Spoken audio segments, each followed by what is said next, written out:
Om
Terjemah Sunda Tafsir Jalalain Quran Surat Al-Baqarah ayat 256. Bismillahirrahmanirrahim. La ikraha, henteu aya paksaan. La ikraha, henteu aya paksaan. Fiddini eta tetep dina agama. La ikraha, henteu aya paksaan. Fiddini eta tetep dina agama. Alad dukhuli kana asup. Alad dukhuli kana asup. Fihi dina agama.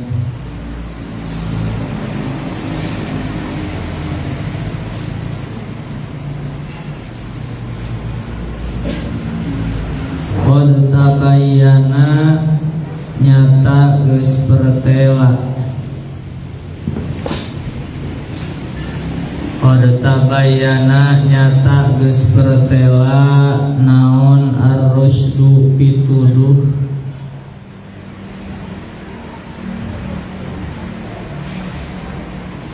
Naon ar-rusdu pituduh. Minal ghayyi, beda tina lacut. Minal ghayyi, beda tina lacut.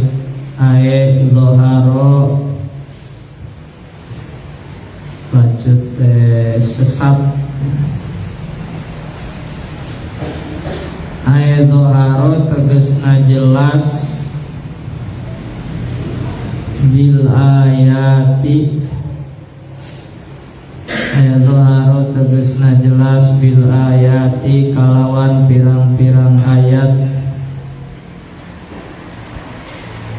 Al bayyinati, anu pertela kabeh.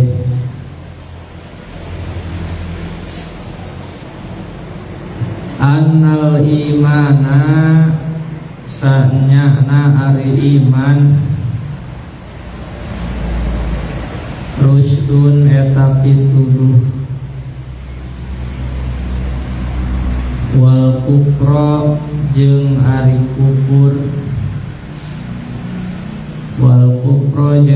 kufur goyun eta lacut atau sesat.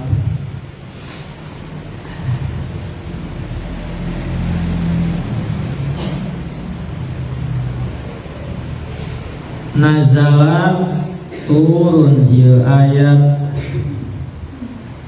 nazalat turun ieu ayat fiman dijalma kana anu bukti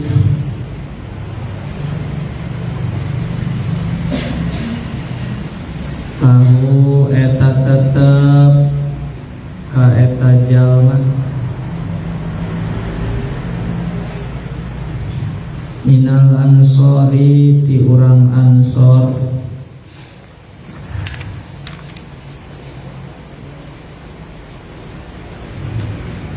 naon auladun pirang-pirang anak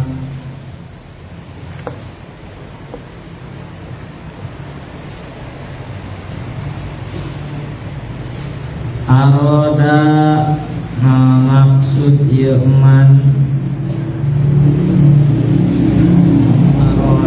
ngamaksud ieu man ayuk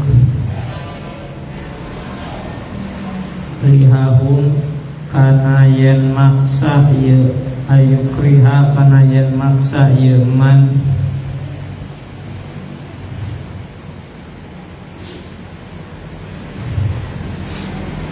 hum ka itu aulad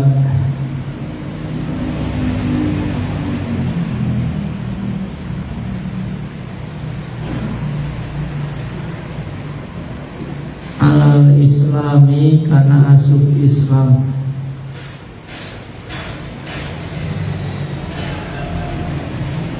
faman maka sing sajalma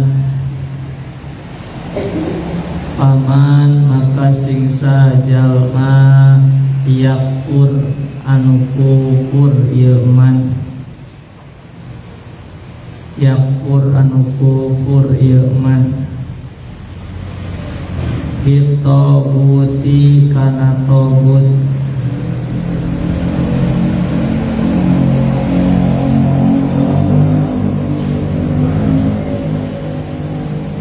asyaitoni tegesna ka setan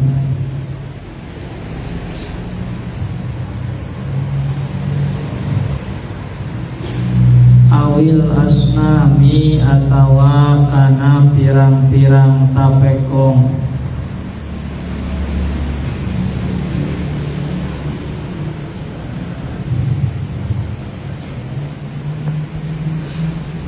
wa huwa ari lapat togut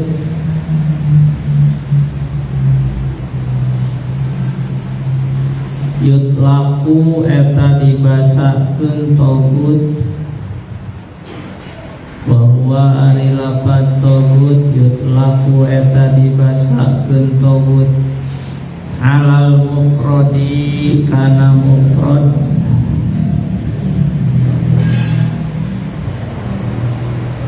wal jam'i jeung jama'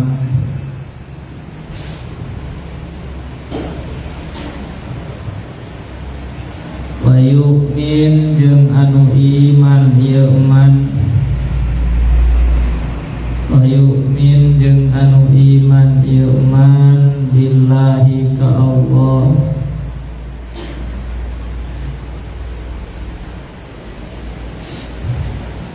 faqadistam saka maka nyata nyekel ieu man faqadistam saka maka nyata nyekel ieu man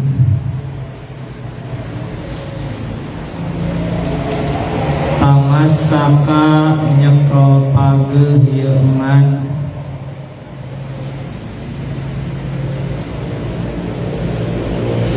tamasaka nyekel pageuh ieu man bil urwati kana tali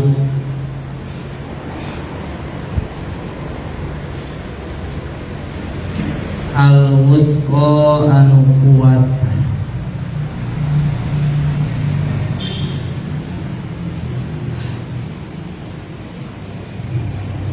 Bil aqdi kana tali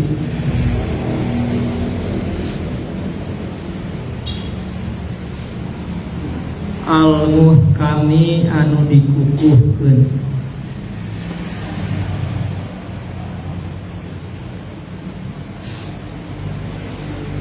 La fisoma anu henteu aya pegat. La fisoma anu henteu aya pegat. Intitoa narima pegat.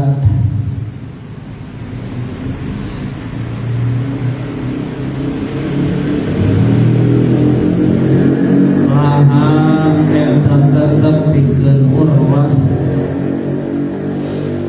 Laha eta tetep pikeun urwah. Wallahu jeung ari Allah samiun eta anu ngarungu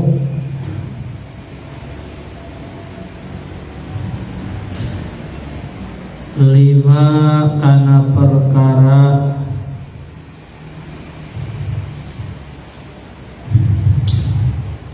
yuqalu anu diucapkeun ieu mah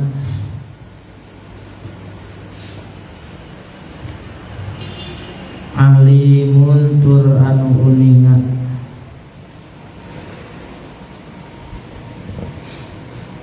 Bima kana perkara yuf'alu anu dipigawe ieu mah eta mah. Yuf'alu anu dipigawe eta mah. Apa sih?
Bismillahirrahmanirrahim. Mufradat lugawiyah dari ayat ini. La ikraha fiddin itu artinya tidak ada paksaan untuk masuk ke dalam ad-din. Tidak ada paksaan untuk masuk ke dalam ad-din. Yang dimaksud dengan ad-din di sini adalah al-millah, agama dan keyakinan. Kenapa hal ini diindikasikan oleh firman Allah, qad tabayyana rusydu minal ghayy? Karena sesungguhnya telah jelas dengan adanya ayat-ayat yang nyata, telah jelas dengan adanya atau tadi ayatina tafsir jalaina ayat zoharo bil ayatil bayyinat. Jadi tidak ada paksaan untuk masuk ke dalam agama ala dukhuli fihi, karena qad tabayyana rusydu minal ghayy, karena telah jelas dengan adanya bil ayatil bayyinat, dengan adanya ayat-ayat yang nyata, annal imana rusydun wal kufra ghayyun. Telah jelas dengan ayat-ayat yang nyata bahwa keimanan adalah jalan yang benar, pituduh jalan yang benar, wal kufru rusydun wal kufru ghayyun, dan kekufuran adalah jalan yang sesat. Ar-rusdu itu atau ar-rasyad adalah petunjuk dan segala bentuk kebaikan. Jadi qad tabayyana rusdu, telah jelas petunjuk segala bentuk kebaikan. Nah, sedangkan al-ghayyu artinya kesesatan. Dilawan kata dari ar-rusdu, al-ghayyu artinya kesesatan. Sesat baik dalam keyakinan maupun sesat dalam pandangan, dalam perspektif.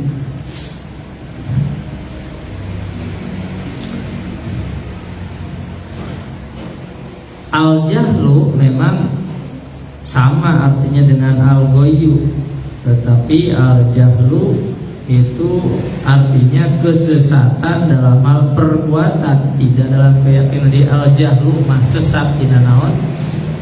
Perbuatan, bodoh. Ai al-ghayyu mah sesat dina keyakinan, sesat dina keyakinan. Kemudian mufradat lugawiyah yang harus kita pahami juga at-taghut. At-taghut kalau di tafsir Jalalainnya tadi dimaknai asyaiton awil asnam. Jadi taghut setan atau tapekong, patung-patung sesembahan ya. Jadi setan atau berhala, itulah al-asnam, tapekong, setan atau berhala.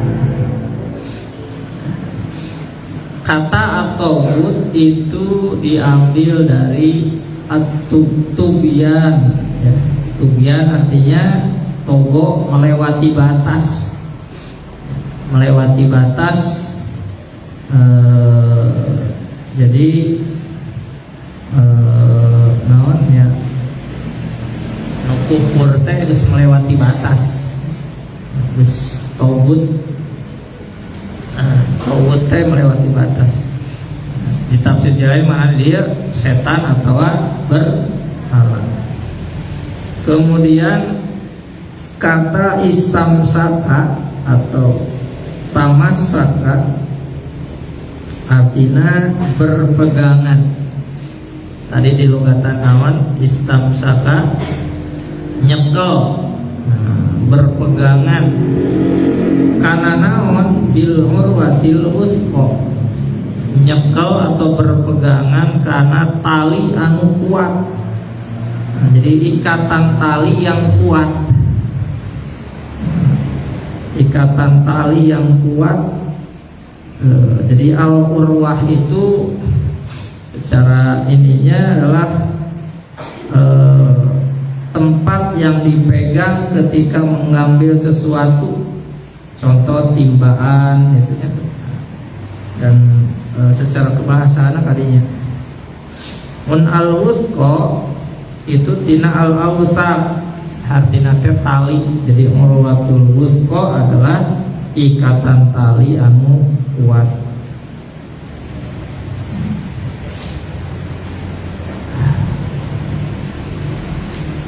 Lang fisomalaha anu tidak akan pernah terputus. Tadi di tafsir Jalalaina inqita, jadi tidak akan pernah terputus, tidak akan pernah. Eta beberapa mufradat lugawiyah anu kurang bisa dipahami. Jadi izin naon tadi la ikraha fiddin, tidak ada paksaan dalam agama, dalam masuk ad-din ya, dalam keyakinan. Karena qad tabayyana rusdu minal ghoi, karena apa? Telah jelas tadi tafsir jalannya bil ayatil bayyinat, dhahara bil ayatil bayyinat. Jadi telah jelas ar-rusdu. Ar-rusdu tadi apa? Petunjuk dan segala kebaikan ya. Karena petunjuk dan segala kebaikan telah jelas. Namun petunjuk segala kebaikan teh tadi al-iman.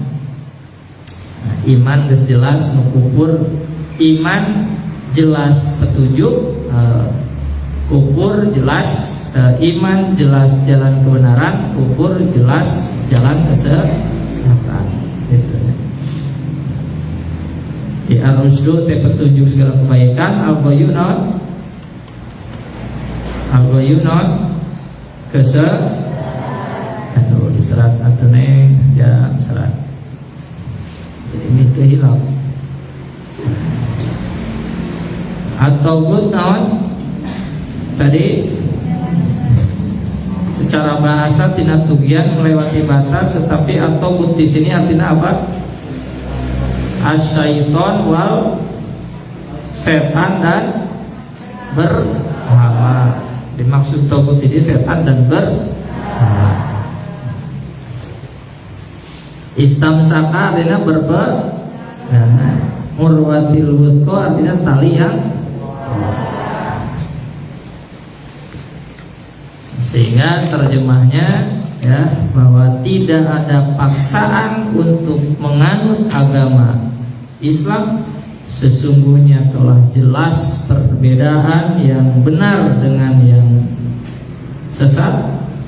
Barang siapa yang ingkar kepada tagut, ingkar kepada setan, ingkar kepada berhala, dan beriman kepada Allah, wa yu'min billah, maka ia telah berpegang teguh pada tali yang sangat kuat yang tidak akan pernah terputus. Allah Maha mendengar dan Maha mengetahui. Jadi keharti kurang. Jadi ayat mufradat lugawiyah.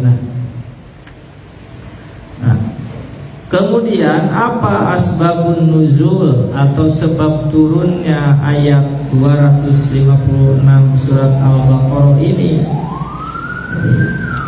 Riwayat Imam Ibnu Jarir At-Tabari meriwayatkan dari Ibnu Abbas radhiyallahu an bahwa ia berkata la ikraha fiddin, ini turun berkaitan dengan seorang laki-laki dari kaum Ansor dari Bani Salim yang bernama Al-Husain.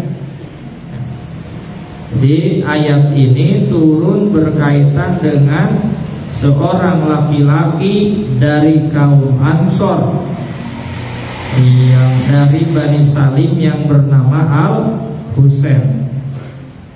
Aya dina tafsir Jalalain lagi mun di tafsir Jalalain nazalat fiman kana lahu minal ansor auladun aroda yukrihahum alal Islam.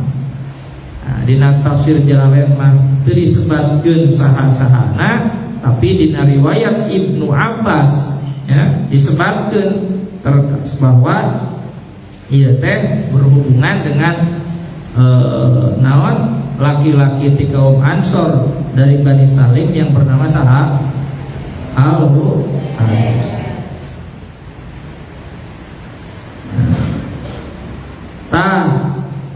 ia memiliki 2 putra. Jadi laki-laki dari kaum Bani Ansor dari Bani Salim Al-Husain memiliki 2 putra yang memeluk agama Nasrani, gitu ya. Asbabun nuzulna. Nah, sedangkan Al-Husain bapakna naon? Muslim. Jadi bapakna Al-Husain Muslim, budakna kalah memeluk naon? Nasrani. Nah, sehingga ia berkata kepada Rasul sallallahu alaihi ya Rasul, bolehkah saya memaksa kedua putra saya untuk memeluk Islam? Saur Al-Husain ka Rasul, bios teu abi maksa putra abdi supaya lebet Islam. Nah, karena kata Al-Husain pada Rasul, mereka berdua tidak mau ya, kecuali mereka tidak memeluk Islam, mereka inginnya memeluk Nasrani. Sehingga turunlah ayat ini gitu. Jadi dari pertanyaan Al-Husain kepada Rasul, turunlah ayat la ikraha fiddin, ya, la ikraha fiddin. Dalam riwayat lain juga ada disebutkan bahwa Al-Husain berusaha memaksa kedua putranya. Dari riwayat lain bahwa Al-Husain sudah memaksa kedua putranya untuk memeluk Islam. Nah, kemudian mereka bertiga, Al-Husain dan 2 putranya itu pergi menemui Rasulullah SAW mengadukan hal tersebut. Kata Al-Husain, wahai Rasulullah, apakah saya harus membiarkan belahan jiwa saya masuk neraka dan saya menyaksikannya? Tetega piraku cenah urang ningali kamemet gitunya ngaran kabudakannya, ngaran kabudaknya. Ayeuna kudu ka neraka sabab kufur.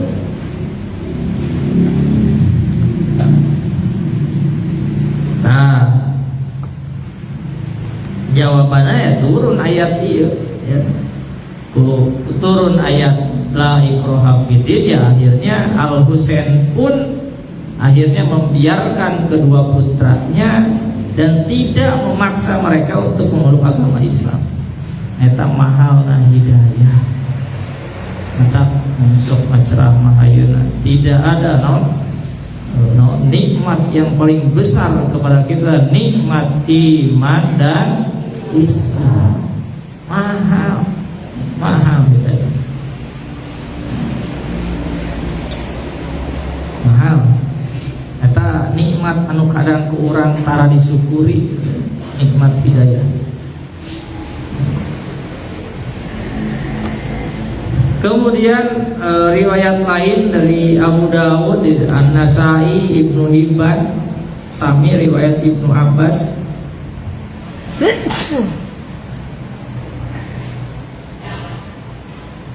Habis diobat teh.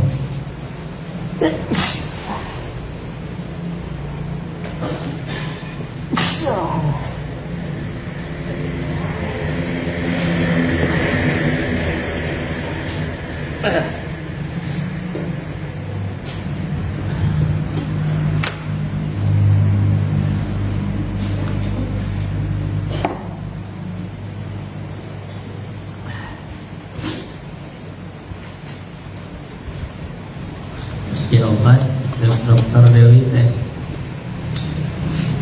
kurang istirahat, tetap obatnya lain obat tiduran, tetap salah dia ada obatnya memang ngaji. Ayo teh asa ngalayang, asa lupa. Jadi ulah dulu tanapi lain tuduh obat ya.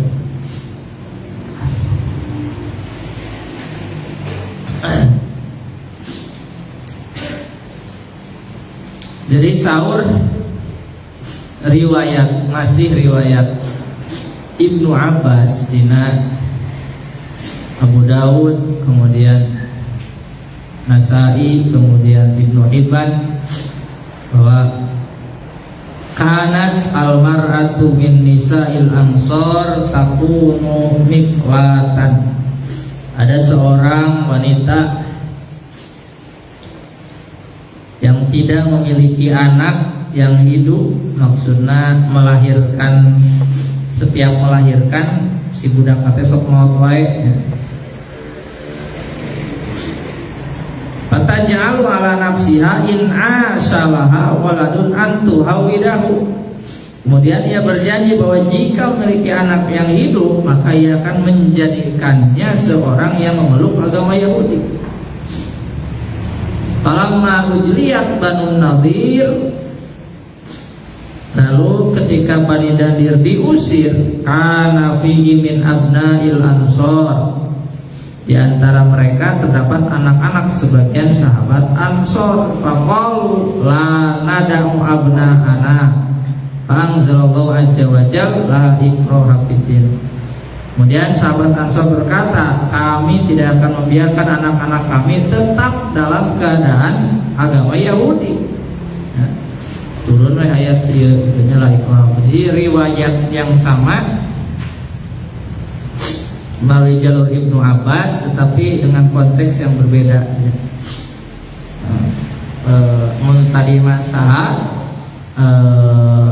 tapi tafsir Jalalain lebih memilih tadi nazalat fi man kana minal ansor katanya. Jadi tafsir Jalalain lebih memilih riwayat yang sama juga dari Ibnu Abbas, tapi terkait dengan saat Al-Husain teh nya dua putrana. Jadi memang riwayat anu ieu. Tapi riwayat ieu kan ada aya di Sunan Abu Dawud, aya di Sunan Nasai dan Ibnu Hibban ya.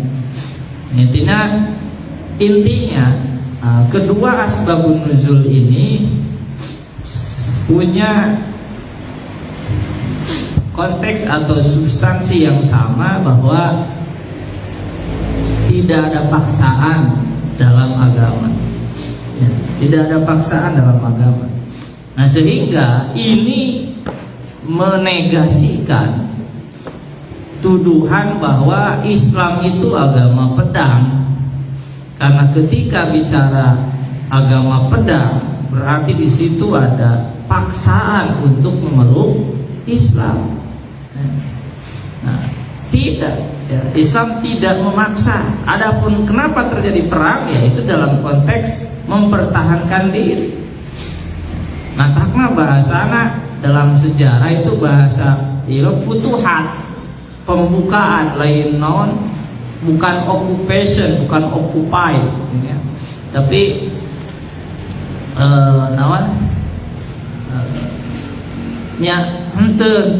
ente maksa gitu.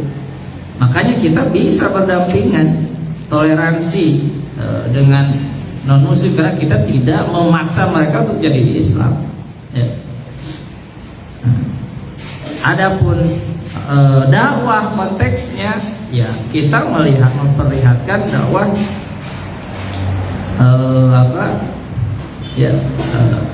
memperlihatkan bagaimana nilai-nilai Islam ya, mengamalkan nilai-nilai Islam.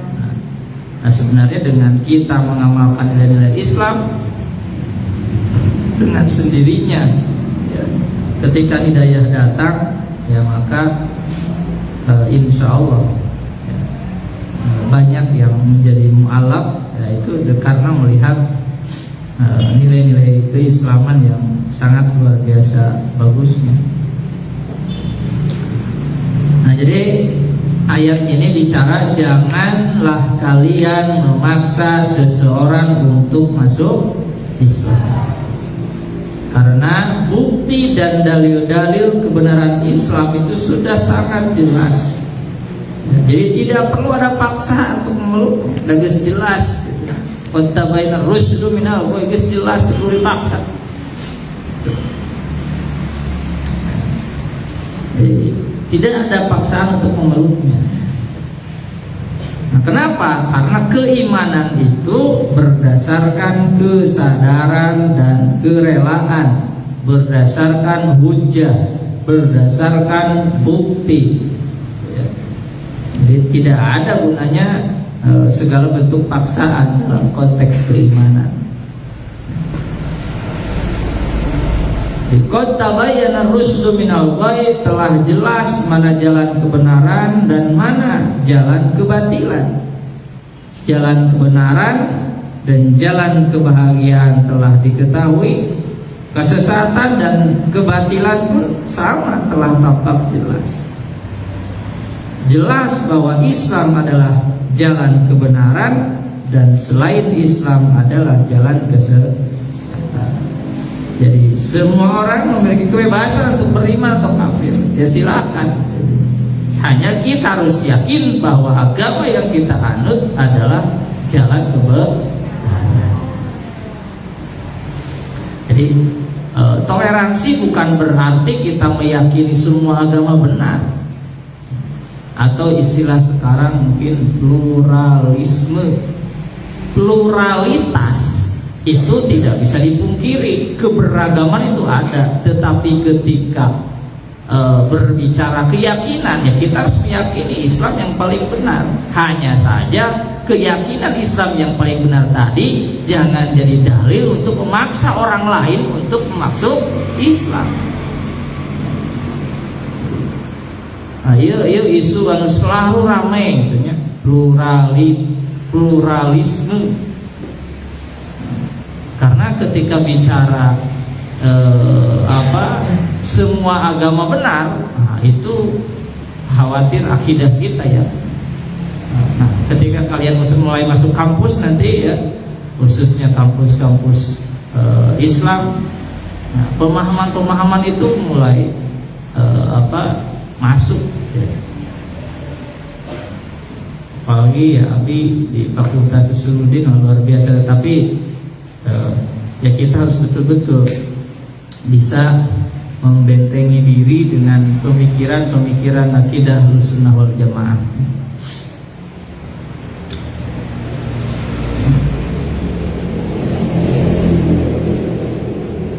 Jadi sekali lagi ayat ini merupakan dalil yang paling jelas dan paling kuat akan salahnya prasangka bahwa Islam disebarkan dengan pedang dan kekerasan.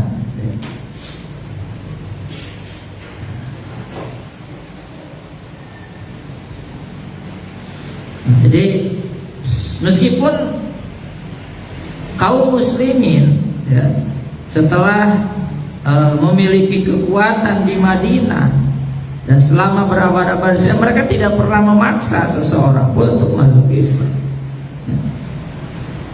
Tidak seperti agama dan pengikut sekte-sekte lain gitu ya, yang ada unsur pemaksaan. Kenapa? Dan yakin jelas ya. Buktinya banyak saintis yang karena mereka mendalami satu bidang ilmu tertentu, mereka dengan bidang ilmu yang ditekuninya masuk Islam dengan sendirinya. Itu disebut ayat kauniyah. Urang mah unggal poe maca ayat qauliyah, maca tafsir Al-Qur'an. Nah, profesor ilmuwan saintis di barat banyak yang masuk Islam, itu yang dibaca apa? Ayat kauniyah, ayat alam, ayat semesta.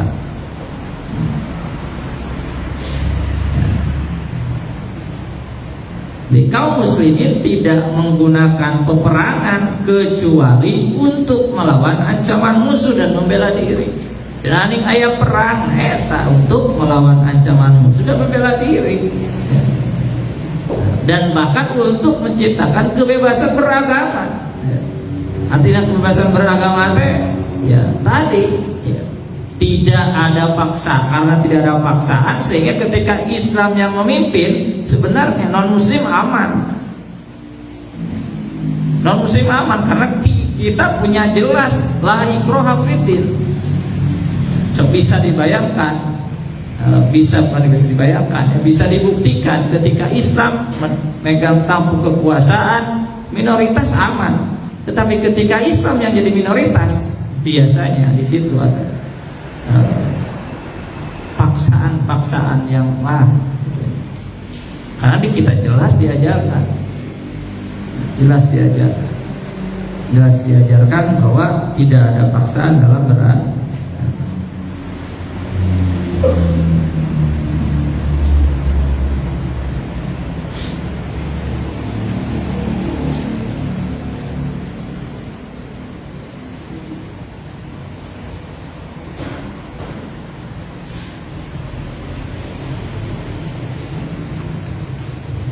Kemudian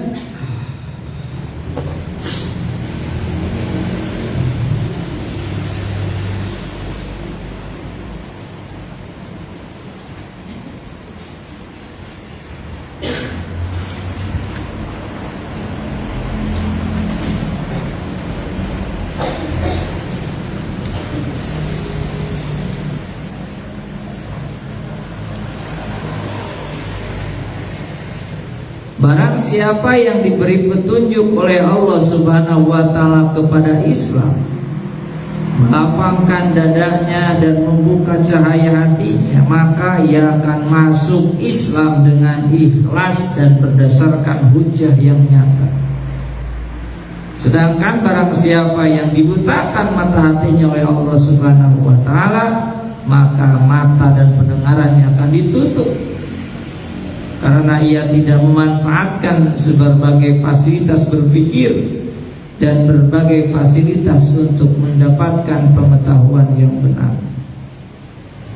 Maka sekali lagi ya, tidak ada gunanya sama sekali dirinya masuk Islam dalam keadaan terpaksa. Dan jelas buktinya, jelas ayatnya qad tabayyana rusdu. Nah, berdasarkan hal ini ya, barang siapa yang melepaskan dirinya dari menyembah selain Allah, may yakfur bit-taghut tadi ya. Nah, barang siapa yang melepaskan dirinya dari menyembah selain Allah, mengingkari sikap menyembah makhluk, baik manusia, baik jin, setan, binatang, berharap ya, ia hanya menyembah kepada Allah Subhanahu wa ta'ala semata dan bersaksi bahwa tidak Tuhan selain Allah Subhanahu wa ta'ala, maka ia berarti telah berpegangan pada kebenaran. Faman yakfur bit-taghuti wa yu'min billahi faqad istamsaka bil urwatil wuthqa. Nah, perumpamaan dirinya adalah seperti tadi orang yang berpegangan pada tali yang kuat, karena urwatul wuthqa anu lam fisomalaha ya, tidak akan pernah putus. Nah, maksudnya Allah Subhanahu wa ta'ala menyerupakan orang yang berpegangan pada sebab atau bukti yang sangat kuat di dalam beragama dengan orang yang berpegangan pada sebuah tali yang sangat kuat yang tidak akan pernah putus dan terurai, tidak akan pernah bisa dilepaskan sekalipun oleh kekuatan yang dahsyat sekalipun. Karena tadi ia sudah faqad istamsaka bil urwatil wuthqa, karena sudah berpegangan yang kuat karena tali anu kuat. Banyak penafsiran tentang al-urwatul wuthqa, tapi semuanya bertemu pada arti yang sama, yaitu apa? Iman atau Islam atau tauhid, la ilaha illallah. Berpegangan pada iman, pada Islam, pada kalimat tauhid la ilaha illallah. Nah, Allah Subhanahu wa taala merekam, mencatat semua perkataan, perbuatan, pemahaman dan pikiran manusia dengan sangat jeli dan cerdas. Sehingga Allah Subhanahu wa taala Maha mendengar terhadap ucapan orang yang mengaku ingkar kepada tauhid dan iman kepada Allah Subhanahu wa taala.